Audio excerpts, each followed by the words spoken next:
So in this video, we're going to be kind of doing our basic introduction to integration. That's going to happen for this first unit in terms of the second semester. There's a lot of good information to read in this section, 5.1, about approximating areas, especially on using the sigma or summation notation to calculate sums and powers of integers. So take a read of that.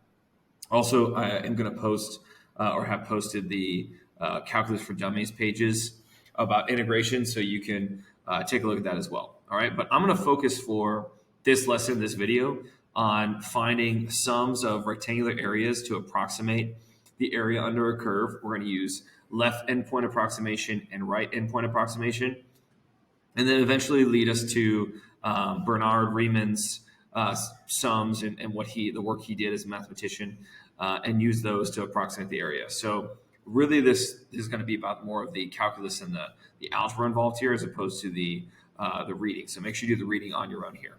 So I'm just going to summarize real quick. I guess I'll start with this first slide.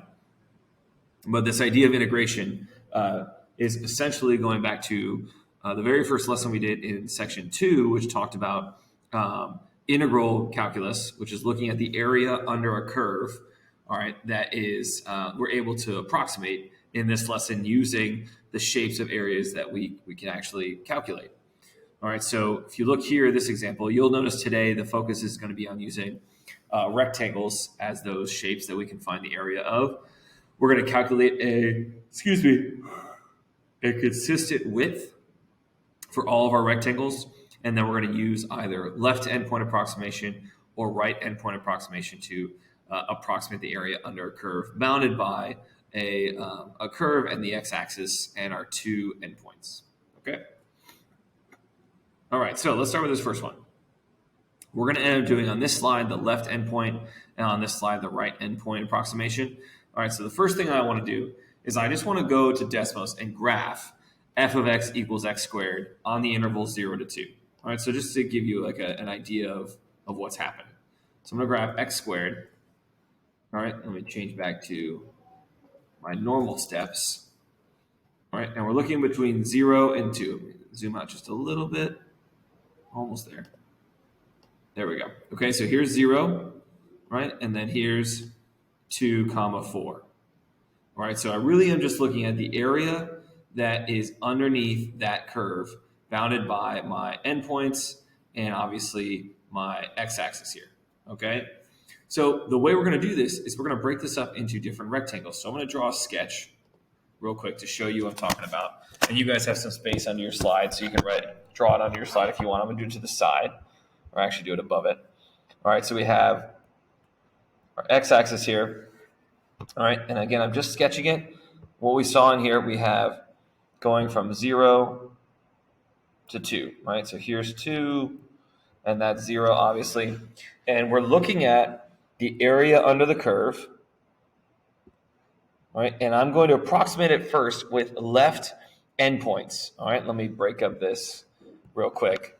So I'm going to have 4 different, it says n equals 4, so 4 different shapes here. So 1, 2, 3. All right, so that's going to be 4. Again, it's just a sketch, not that worried about it. If I use left endpoint to draw the shapes here, right, the left endpoint of 0 here, f of 0 is 0, so there's not going to be a single rectangle to start. All right, and if you look at the other one, if we move to the next one, okay, so when I draw it for my next one, you'll notice that I'm using the left endpoint right here. So that's going to be that rectangle. Same thing here. And then finally, my last left endpoint is going to be up here. All right, so, excuse me.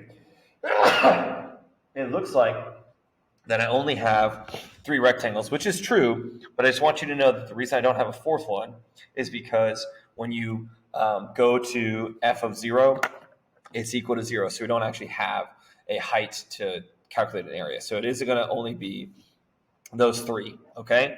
Now, you should also notice that we have gaps here, right?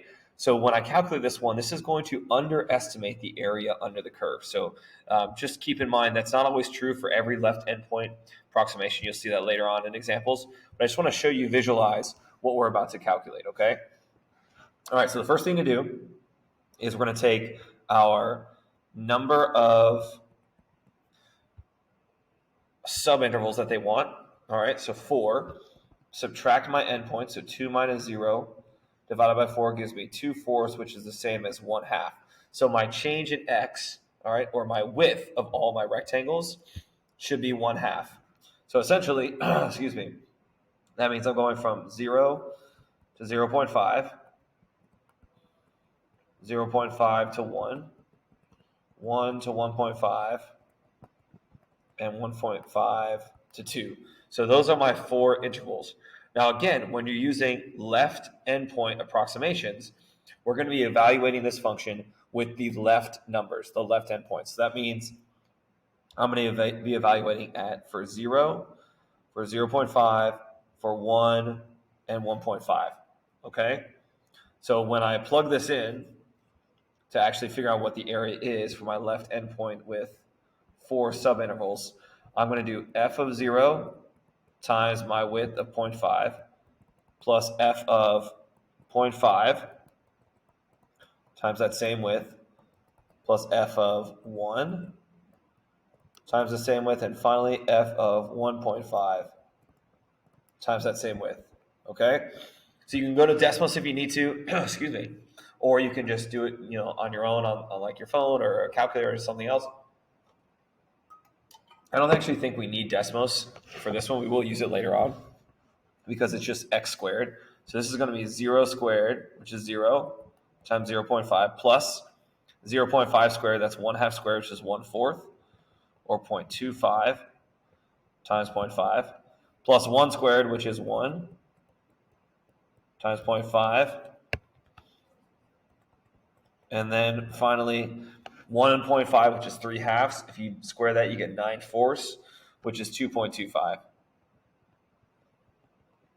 times 0.5. Okay? So whatever this is going to be my area under the curve using left endpoint approximation. So now I will go to Desmos and plug all that in.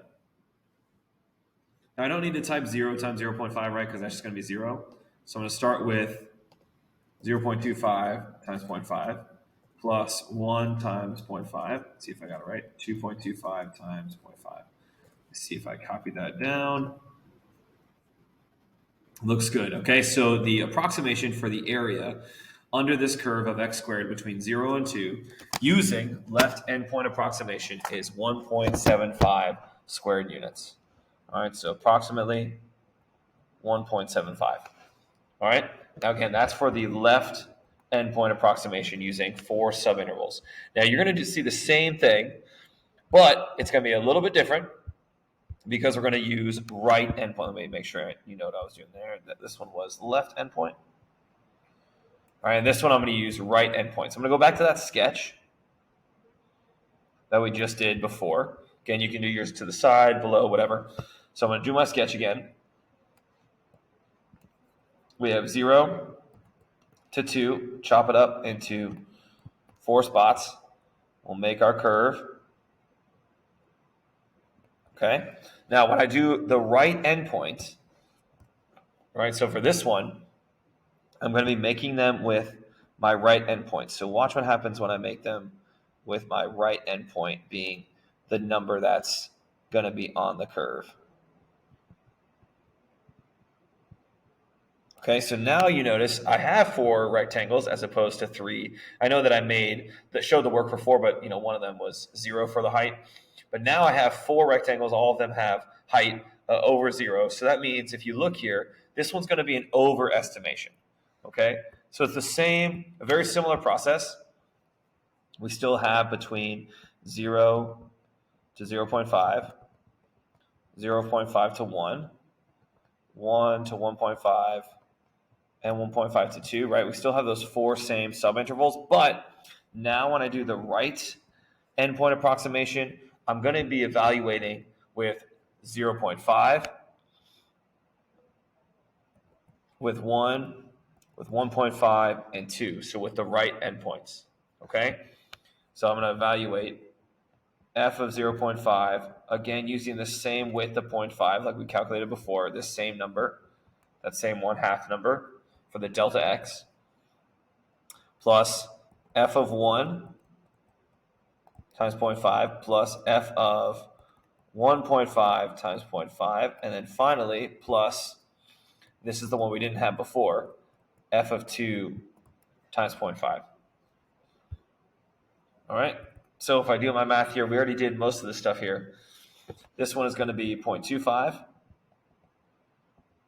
times 0.5 plus 1 times 0.5 plus 2.25 times 0.5 plus 2 squared, which is 4 times 0.5.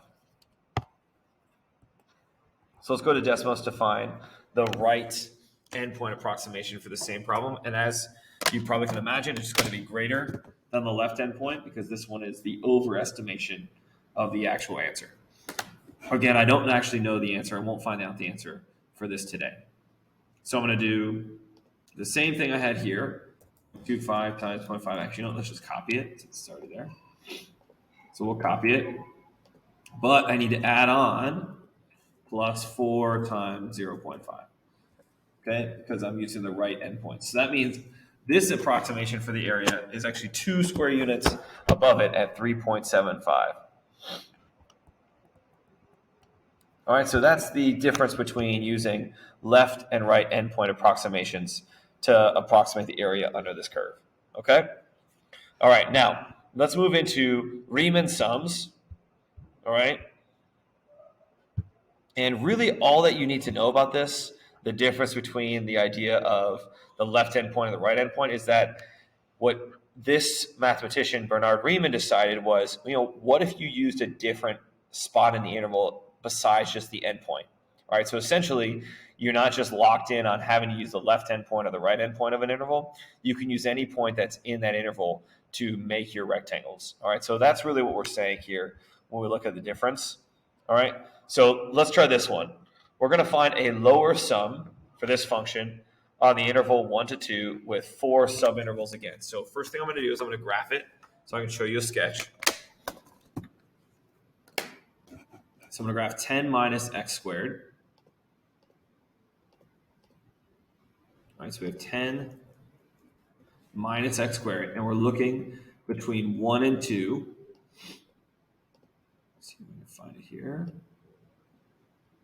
Zoom out a little bit. Okay, so between 1 and 2, so here is 1, right there, 1 comma 9, all right, and then 2 comma 6, all right, and it looks like it's decreasing. So let me go ahead and draw that sketch of it decreasing real quick. All right, so we're looking at 1 to 2, all right? Remember, just a sketch, guys. And we're decreasing, okay? We're looking for the area underneath it, all right? And we're chopping it up into 4 rectangles. So let me make 4 rectangles there, all right? And we're looking for a lower sum. Now, let me draw you the sketch. I'll use blue, or I'm going to actually use the same colors I did before. I'll use red, because the red I use for the left endpoints.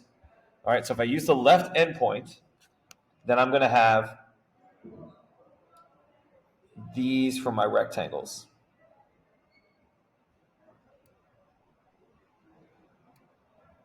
Okay, now I use blue for the right endpoint. All right, so for the right endpoint,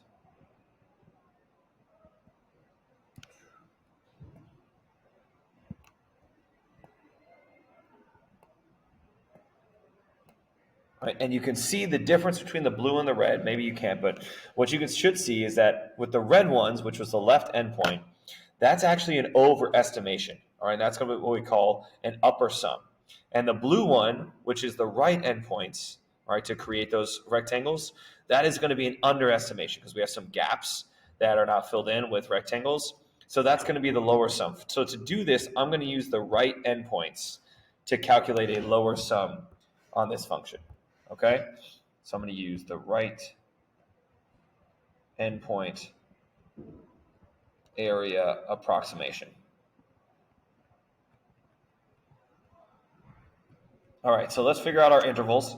All right, so we need our delta x, which is equal to 2 minus 1 over 4. So that's 1/4, which is the same as 0.25. So our intervals are going to be 1 to 1.25, 1.25 to 1.5, 1.5 to 1.75, and 1.75 to 2. All right, so I'm going to be using my right endpoints. So I'm going to be using these 4 to plug into my f of x function.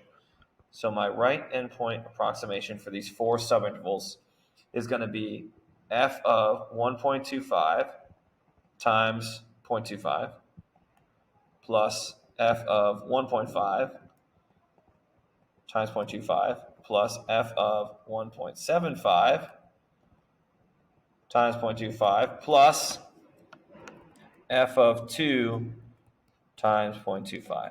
All right? When you feel like you're ready to go into Desmos, feel free to do that. All right, I'm going to show you how I'm going to do this a little bit quicker. All right, using Desmos. Maybe not necessarily quicker, but less steps. You should notice that all of these 4 different pieces of my addition, of my sum, are going to be multiplied by 0.25. So I'm actually going to leave that on the outside.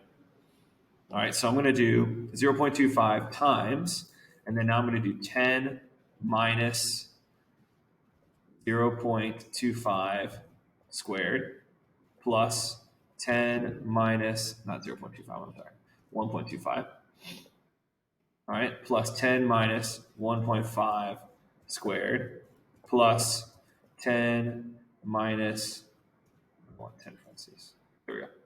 Minus 1.75 squared plus 10 minus 2 squared. All right, and then what it did was it took all of those 10 minus the number squared, added together, and then multiplied by 0.25. And it gave me 7.281.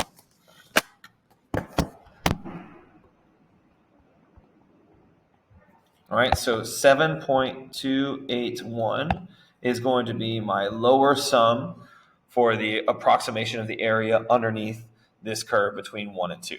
All right, let's try another lower sum, but this time with a different function, the function that's the sine of x. All right, and it says we're looking between 0 and pi over 2. So I'm going to go sketch on Desmos the sine of x between 0 and pi over 2. So the sine of x, all right, I'm going to change this to be a step of pi over 6 first. I'm going to focus between 0 and pi over 2. So here we go. So here's 0, 0, and here's pi over 2. All right, you can see those 2 points there. Okay, so we're trying to find the area under the curve between this sine of x function and the x-axis, and obviously between the endpoints. Okay, we're going to make some rectangles. It's asking us to find a lower sum. All right, you should notice that in this interval between 0 and pi over 2, we're actually increasing the entire time. So if I do that same thing that I did with the last example, we can pick if we're going to use left or right approximation to find a lower sum. So let me draw a sketch here. I'll do it to the side. Okay, so we have 0, we have pi over 2. All right, and let's make sure I know what it looks like. Yep, so it's increasing. So something like that. Okay, now if I chop this up into 6 different pieces, so watch this. So 1, 2, 3, 4, 5. So that's going to be 6 total pieces. I'll use the same colors I did before. I'm going to use red for the left endpoint approximation. So this one's going to be nothing. So this one's going to be this.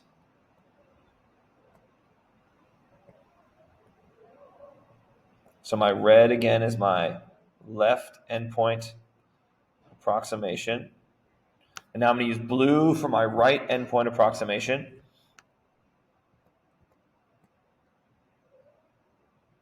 You'll probably be able to see which one is going to be the lower sum.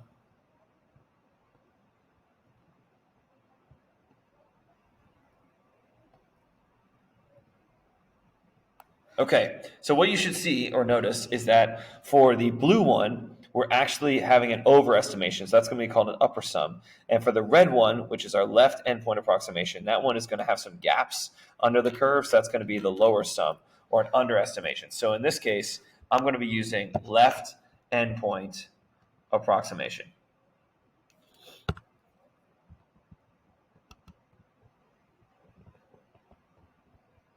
Okay, so let's chop this up into my subintervals. I have delta x, which is going to be pi over 2 minus 0 divided by 6. Well, pi over 2 divided by 6 is actually pi over 12. So here are my intervals.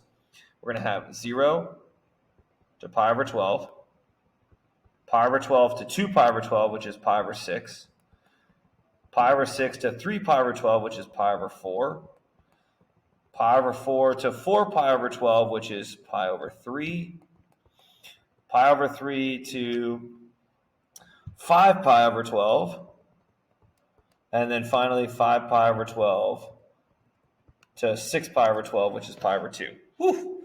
So that's a lot going on there. All right, and because we're using left endpoint approximation, I'm going to be evaluating this sine of x function at 0, pi over 12, pi over 6, pi over 4, pi over 3, and 5 pi over 12. So those are my 6 endpoints that I'm going to be plugging in. So to find the left area approximation, for left endpoint approximation, I should say, I'm going to do the sine. Actually, I'm just going to put f of 0. I'll do the sine in Desmos. F of 0 times pi over 12 plus f of pi over 12 times pi over 12 plus f of pi over 6 times pi over 12 plus, I'm going to go to another line, f of pi over 4 times pi over 12 plus f of pi over 3. Almost there, guys. Keep going. And finally, f of 5 pi over 12 times pi over 12. So all of that will give us our left endpoint area approximation for underneath this curve. All right, so let's go to Desmos. If you want to, you can type all this in, the sine of each of those values times pi over 12. But like I did before, I'm just going to take that pi over 12, which you're multiplying by all of these, and move it outside and, in essence, like factor it out. So I'm going to factor out the pi over 12 number and then multiply by the sine of all these values. So the sine of pi over 12 plus the sine of pi over 6. 6. There we go. Plus the sine of pi over, see, it would be 3 pi over 12, which is pi over 4, plus the sine of pi over 3, plus the sine of 5 pi over 12. Excellent. There we go. So that's all of it. And all of those signs were added together and then multiplied by pi over 12, which gives you 0.863 approximately. And this is what's called a lower sum for finding the area under the curve between the intervals 0 to pi over 2. All right, guys, so that's kind of the basic introduction here into approximated areas. So give the homework problems a try.